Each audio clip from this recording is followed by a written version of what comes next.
আসসালামু আলাইকুম, welcome back to my another video myself Marjanam Saifa. Guys, আজকে আমি এসেছি পটিয়া মেলায়। গাইস, এখানে দেখতে পাচ্ছেন আপনার খুব সুন্দর একটা ঝর্ণাটা কিন্তু জাস্ট অসম লাগছে, অসম। আমার কথায় বলে প্রকাশ করা যাচ্ছে না। আমি এখানে অনেক ছবি তুলে ফেলেছি গাইস। সো এখানে অনেক সুন্দর সুন্দর ক্রোকারিসের দোকানে বসেছে, কাপড়ের দোকান, আপনার মাটির জিনিসের দোকান।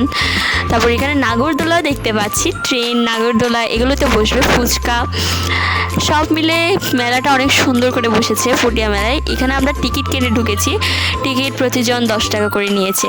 সো আমরা ফ্যামিলি মেম্বার 3 জন এসেছি, অনেক মজা করেছি আজকের রাতটা। আমি রাতের বেলায় আসি মেলায়, রাতের বেলা আসতে মেলায় অনেক জাঁকজমক লাগে, টাইটিংয়ের একটা ব্যবস্থা থাকে, অনেক সুন্দর লেগেছে মাশাল্লাহ। সো আসলে পুরো রাতটাই জানি আমার জন্য অনেক ভালো বেটার গিয়েছে।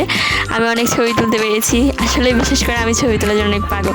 সো গাইস, আমার ভিডিওটি প্রথম থেকে শেষ পর্যন্ত না টেনে দেখুন। আর এরকম অ্যানাদার ব্লগ পেতে আপনারা আমার চ্যানেলটিকে তাড়াতাড়ি সাবস্ক্রাইব করে দেন, আর লাইক কমেন্ট শেয়ার করতে কিন্তু ভুলবেন না। তাহলে আজকের মতো এখানেই বিদায় নিচ্ছি। আল্লাহ হাফেজ সবাইকে।